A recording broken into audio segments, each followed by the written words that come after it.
지식이 쑥쑥, 상식이 톡톡 터지는 경제 통계 바로보기 시간입니다. 오늘도 이병태 교수님 모셨습니다. 교수님 안녕하세요. 네, 안녕하세요. 네, 교수님 연일 그 미세먼지 때문에 목이 칼칼하더라고요. 네, 오늘은 그 미세먼지를 저희한테 널리 이제 보내고 있는 중국 이야기를 해볼까 합니다. 네, 저 사실 중국 옆에서 살기 싫더라고요 요즘. 네, 그 포춘지가 글로벌 500대 기업을 이제 발표를 하는데 그 500대 기업 중에서 중국 기업이 111, 111곳이나 올랐다고 합니다. 제일 많이 이제 진출한 국가가 미국인데 1위고요. 126개. 불과 몇 개 차이가 안 납니다. 3위 국가는 일본이고요. 53개라고 합니다. 그래서 중국과 미국이 이제 그 기업들이 이제 주로 500개 기업, 큰 기업들이 이제 다 많이 포진해 있다. 뭐 이렇게 보면 될 것 같은데 아마 그 등소평 이후에 중국 시장이 이제 개방이 되면서 이렇게 중국 경제가 이렇게 무섭게 부상하지 않았나 싶은데요. 네, 교수님 이런 중국의 성장 배경이 따로 있을까요? 우선 뭐 시장이 크잖아요. 네. 그리고 우리보다 훨씬 자본주의적으로 움직여요. 자본주의적으로요? 예, 예. 네. 그러니까 뭔 얘기냐면 이거하고 비슷한 분포가 유니콘 기업 분포거든요. 네. 예, 그 한 280개 중에 중국계 100개 정도 되거든요. 90개 정도 됩니다. 네. 그래서 이 포춘 500대 1000개, 1000회 안에 들어가는 기업 수를 보면 미국의 그 포춘 500대 기업의 분포나 유니콘 기업의 분포나 비슷한데요. 우리가 염두에 둬야 되는 거는 그 자꾸 우리나라에서 지금 영세기업, 중소기업을 보호하면 그게 커가지고 중견기업 되고 대기업이 될 거라고 하는 환상을 가지고 있잖아요. 그렇지 않습니다. 대기업은 만들어질 때부터 대기업으로 만들어져야 돼요. 그래서 뭐 우버 예를 들면 그게 뭐 상장하면 150조가 넘는다 뭐 그렇게 한 얘기를 하는데 지금 거의 85조 정도의 기업 가치를 인정받고 있거든요. 근데 그거 85조짜리 기업이 8년 만에 만들어지는 사이에 벤처캐피탈 회사에서 한 25조의 정도의 자금이 투입이 됐어요. 근데 요새 중국의 거대 자본, 이 IT 회사들 알리바바나 텐센트나 뭐 바이두 같은 데가 그 IT 회사들도 어마어마한 투자 자금을 가지고 그 이것저것에다 막 투자를 네. 하거든요. 그러고 그 중국에서 1등을 하면 세계적 기업으로 커지니까 그 글로벌 펀드들이 어마어마하게 여기다 투자를 해요. 그래서 알리바바가 커질 때도 소프트뱅크가 거기다 수조 원을 때려 넣었잖아요. 그래서 이 중국의 거대한 내수 시장에다가 거대한 자본들이 글로벌 자본들이 여기다 돈을 주니까 만들어지면 바로 대기업이 되는 거예요. 네. 제가 그 리아지안가 그 임대 아파트들 이렇게 연결시켜주는 플랫폼 회사가 중개 플랫폼 회사인데 이게 우리 지금 뭐 직방이니 뭐 우리 비슷한 것들이 있잖아요. 그런데 중국의 그거는 2001년에 만들어졌는데 지난해 그 유니콘 기업으로 지금 기업 가치가 한 7조 이상 되고 곧 상장한다고 그러는데 20조 기업으로 되거든요. 근데 그런 것들이 이제 중국의 어떤 시장에 이제 막 그 산업화가 되니까 단독주택 부족하고 임대 아파트 많아지는데 그런 것들을 시장에서 이렇게 거대한 플랫폼 회사가 와가지고 시장의 문제를 해결해 주거든요. 네. 네, 그래서 그러면 거대 자본이 붙어가지고 그걸 도와주고 이게 거대 자본이 붙으니까 차별화된 서비스를 개발할 수가 있는 거예요. 네. 그래서 임대 아파트를 이에 대한 빅데이터를 다 수집을 해서 그러니까 미국은 집 살라고 그러면 공공 부문에 이런 데서 그 집에 대한 안전 검사한 인스펙션서부터 그 만약에 우물 같은 게 있으면 우물이 안 되는지 이런 데이터까지 해가지고 주위에 범죄나 뭐 쓰레기 버린 사람이 있는지 뭐 이런 게 해가지고 어마어마한 데이터가 공개가 되거든요. 그러니까 사는 사람이 좀 안심하고 살 수가 있죠. 거기에 뭐 비소가 나오는지 안 나오는지 이런 것처럼. 근데 이제 우리나라가 그런 데이터가 없거든요. 근데 이 중국에도 당연히 없었는데 이런 플랫폼 회사들은 그걸 축적을 하는 거예요. 그리고 그래서 빅데이터고 직원들이 어디 들어가서 정말 마케팅을 잘하는지 다 실시간으로 들여다볼 수 있고 빌리는 사람이 그 VR 통해서 방문 안 하고도 방 안에 다 돌아다니면서 보고 그 집을 진짜 보러 갈지를 사전에 결정할 수 있고 이런 서비스를 하니까 그렇게 큰 기업이 되잖아요. 그래서 중국의 그 거대 한 세 가지가 있겠죠. 하나는 거대 시장, 네. 그다음에 규제가 없이 자유를 많이 준다는 거요. 우리나라는 그런 플랫폼이 생길 수가 없어요. 그 회사는 아까 중국 같은 회사는 이 왜 그러면 건설회사가 렌트를 못 해주냐 그러면 건설회사가 집을 많이 지어가지고 하려고 그러면 최소한 그 매년 5% 이상의 수익이 나야 되는데 자금 동원하는 비용이 많이 돼서 근데 중국도 우리하고 비슷하게 집값이 계속 올라니까 개인들이 한 채 더 사가지고 이 6개월치를 그 우리 보증금처럼 임대료 6개월치를 미리 받고 대신 임대료는 싸게 해주는 거예요. 왜냐하면 어차피 집값 올라가는 거로 수익이 나니까. 네. 근데 이제 들어오는 사람이 들어오면 자기는 돈을 좀 적은 돈을 가지고 투자를 할 수 있으니까. 그래서다 보니까 실제 임대료 수입은 연 2%밖에 안 된대요. 그 집값에 비하면. 그러니까 건설회사가 못 하는데 그러니까 개인들이 갖고 있는 집을 모아서 그 개인들은 근데 이제 공실이 생기면 중개가 안 되죠. 빨리빨리 해야 되고 뭐 그 고객 만나러 가야 되고 중개 계약해야 되고 귀찮잖아요. 그다음에 이제 분쟁이 생길 수도 있죠. 뭐 벽지를 누가 발라야 되느냐서부터 시작해서 우리나라 네. 많이 그런 일이 생기잖아요. 그런데 이런 회사에다가 그냥 맡겨주면 이 회사가 우리가 3% 줄게 이렇게 얘기를 하는 거예요. 그리고 이 회사가 받아서 4% 임대를 하는 거예요. 그래놓고 그리고 그 프로퍼티를 전문가로 다 똑같이 매니징해요. 그리고 아주 표준화된 서비스를 하고 이러니까 시장 문제가 해결되잖아요. 근데 우리는 그렇게 하면 이제 공인중개사 아닌데 중개했다고 그렇죠. 걸리고 임대사업자로 등록했다고 걸리고 뭐 이래가지고 플랫폼 사업자를 인정 안 하거든요. 그래서 규제가 없는 게 없는 거죠. 그래서 규제가 없다는 거 그리고 거대 자본에 의해서 창업이 된다는 거. 그러니까 우리처럼 작은 회사들을 정부 지원금을 가지고 만들어 놓으면 이건 절대 큰 회사로 못 크거든요. 대부분 못 커요. 왜냐하면 그러니까 그렇게 아주 미국, 중국처럼 뭐 인도처럼 큰 시장이 있어서 그 나라에서 1등하면 거대 기업이 되면 좋은데 우린 그렇지 않으니까 글로벌이 성공할 수 있는 것만 해야 되는데 그렇게 창의적인 기업이 나오면 그렇지 못한 기업은 빨리 죽어줘야 되거든요.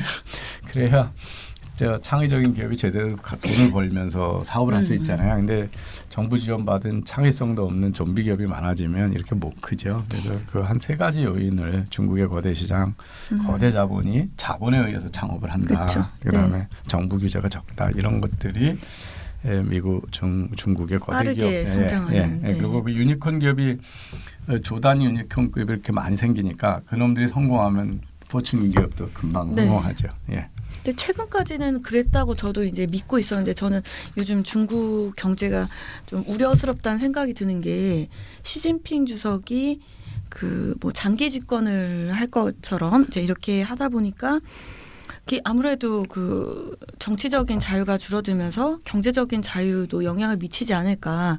그래서 알리바바의 뭐 마윈 회장이 조기 은퇴를 한다. 뭐 이런 것도 이제 그런 정치적인 압박, 내부 압박이 있었다. 뭐 이런 얘기가 나오거든요. 그래서 이런 부분들이 장기적으로는 이제 중국의 이 경제에 영향을 미치지 않을까요? 뭐 나쁜 정부가 들어서면 그 경제가 실패하잖아요. 뭐 중국 갈 것 없이 대한민국이 지금 그게 벌어지고 있잖아요. 그래서 규제 많이 하고 시장 간섭 많이 하면 경제 죽는 거는 뭐 당연한 거고요. 중국이 몇 년 전만 해도 8% 성장 못하면 큰일 나는 나라로 돼 있었거든요.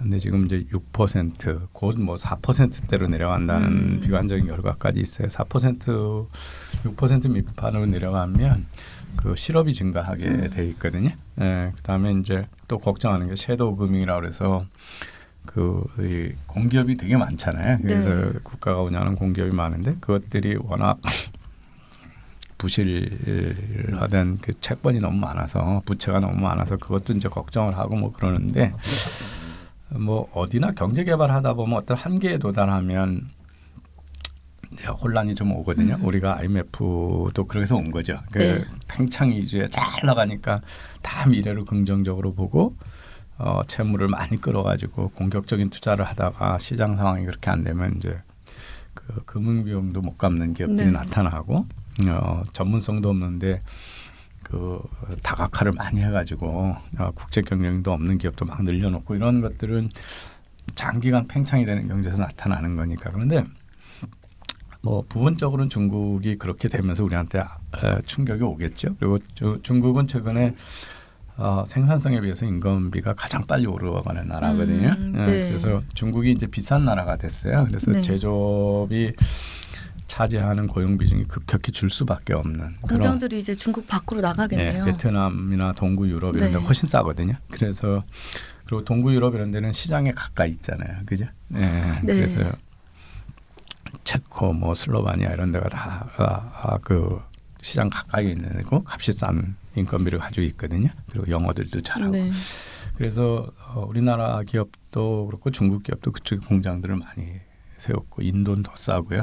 베트남 잘하고 있고 그래서 그런 이제 싼 인건비 중심에서 하다가 이 자본 집약적으로 갔는데 그것들이 밖으로 나가면서 내부적으로는 뭐 일자리서부터 많은 문제가 생기겠죠, 그죠? 네네. 네, 그래서 업앤다운스가 있지만 한 번 돈 벌어본 나라는 거꾸로 그게 가긴 좀 있을까요? 어렵습니다. 제 느낌에는 이제 어느 정도 경제가 등소평 이후에 개방 개혁을 하면서 개혁 개방하면서 사실 시장을 열어서 경제가 성장한 거잖아요. 네. 근데 그 성장을 기반으로 그 정치권에서 안정적으로 이제 본인이 장기 집권하려고 하는 그런 그래서 움직임이 있지 않나. 네. 정부의 나쁜 정부의 비용을 어마어마하게 많이 치러야 될 거라고 예상하는 분들은 중국이요? 많아요. 그러니까 그 등소평은 그 중국 역사에서 나올 수 없는 지도자가 나왔다는 평을 하시는 분들이 있어요. 네. 중국이 중화주의에서 그 가장 이렇게 대외 개방적이지 않잖아요. 사고가 그렇죠. 중국 폐쇄적이죠. 중심이고 폐쇄적이고 네. 본인들이 패권 중심이니까. 추구하고 네. 이러잖아요. 근데 그거를 방향을 180도 전환시켰던 유일했던 지도자가 등소평이고 등소평이 실제로 소수민족이나 뭐 이런 지방 출신이어서 그렇지 않을까요? 글쎄 뭐 그 원인은 잘 모르겠는데 네. 그래서 그 상당히 예외적인 지도자가 나와서 그 덕에 그 덕에 했다고들 하시는 분들이 꽤 있어요. 그 중국 사람들이 얼마나 그 중국 중심적 네. 중화주의적인 폐쇄적인 생각은 뭐 지금의 제가 중국 가가지고 베이징 대학이나 칭화대학 교수들을 만나도 그 사고에서 벗어나지 못하는 분들이 참 많아요. 그러니까 아직도 그러니까 저한테 북경대학의 경영대 부학장인데 아주 진지하게 왜 한국은 중국 옆에 있는데 중국한테 붙지 미국 편을 들고 있냐고 진작에 묻고 이해를 못하겠다고 진짜 하시는 분이 있거든요. 저는 미국 옆으로 이사 가고 싶네요. 그래서 이제 그만큼 중국 사람들은 중국 이해가 안 가는 중심 거죠. 이해가 안 그렇죠. 되는 거예요. 그래서 그 비용은 뭐 많이 치를지도 모른다. 앞으로, 그런 네, 그래서 중국이, 최근에 이제 이런 거죠. 그 비율이 뭐냐면 최근에 그 홍콩에서 마카오를 연결하는 다리 났잖아요. 네네. 그게 말도 안 되는 프로젝트라는 거예요.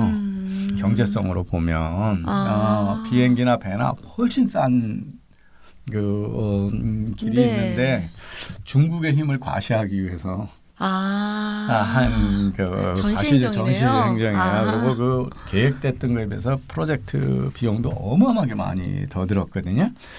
그런 일들이 벌어지는 게 이제 중국이라는 거죠. 네, 어디나 중국이나 한국이나 나쁜 정부가 문제네요. 1대1로 프로젝트 이런 것도 다 마찬가지죠. 그래서 사람 이미 하다가 문제가 많이 생겼는데 이 다른 나라들 막 그것 때문에 이제 안 한다고 그러고 인도도 협조 안 하고 뭐 파키스탄도 중단하고 막 그러는데 그런데도 입만 열면 1대1로 정책 얘기하거든요. 네. 네, 그러면 앞으로 이제 중국의 이제 우려스러운 부분에 대해서 이야기를 했는데 한국은 중국과 어떤 관계를 맺어야 될까를 결론으로 이제 얘기해 주시면 좋을 것 같습니다. 우리한테 우리가 87년 IMF 때 나라가 끝났다고 생각을 했었거든요. 97년 때.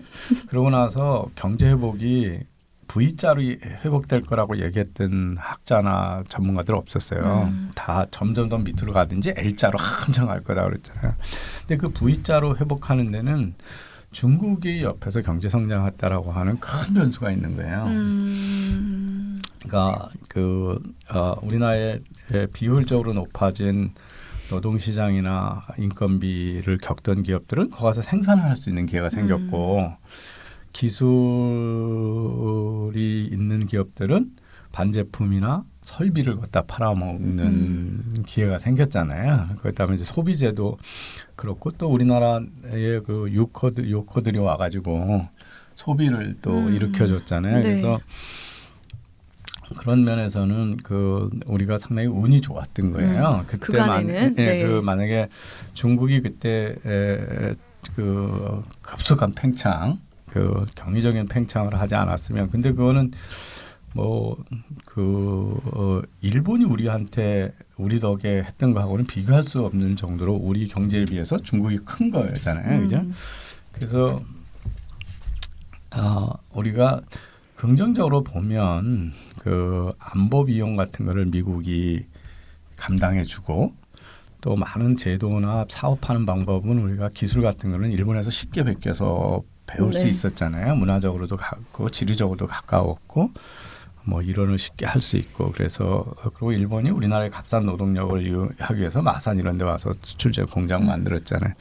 우리는 늘 그 주변의 큰 기회들을 잘 활용하는 지혜로 사실 여기까지 오는 거거든요. 그래서 자꾸 이걸 너무 대결적으로만 보고 이런 건 어렵죠. 근데 이제 우리한테는 지금까지는 기회고 보완적인 경제. 그러니까 우리가 생산하기에는 우리 인건비가 너무 높은 농산물 이런 것들은 중국에서 싸게 사면서 우리가 부가가치를 높인 반제품이나 기술은 그쪽에서 팔아먹는 설비는 팔아먹는 그런 보완적인 관계였는데 그쪽이 우리만보다 더 빨리 자본과 기술을 축적해가면서 대결 구조로 지금 가고 있는 거니 경쟁 구조로 많이 그렇죠. 가고 일본도 어려워진 게 그죠. 첫 번에는 우리한테 기술을 팔아먹고 부품 팔아먹고 이러면서 좋았는데 우리가 일본보다 만큼 자동차도 만들고 그만큼은 아니지만 어떤 경쟁을 할 만큼 보니까 그다음에 전자제품 더 잘 만들고 그러면서 건설 조선도 우리가 더 잘하고 이러면서 이제 일본이 어렵잖아요. 그죠? 그러면 경쟁 관계가 되는 거니까. 근데 이제 중국이 우리한테 그런 경쟁자하고 되고 기술 격차가 급속히 좁아들고 있으니까 그걸 해결해야 되는 거고 그 이제 중국하고의 상대적인 초격차를 어떻게 유지할 거냐 하는 거가 이제 큰 관심사가 된 거고요. 두 번째는 그러니까 이제 또 다양화할 수밖에 없는 거죠. 그러니까 새로 부상하고 있는 베트남이나 또 인도는 이제 지금서 막 올라오는 데잖아요. 거기를 시장을 우리가 어떻게 새로운 시장을 발굴하는 중국의 리스크를 분산시키냐 이런 지혜가 필요한 거죠. 예. 네, 오늘은 중국 경제와 한국 경제를 이제 같이 논의를 해봤습니다. 교수님 오늘 말씀 감사합니다. 예.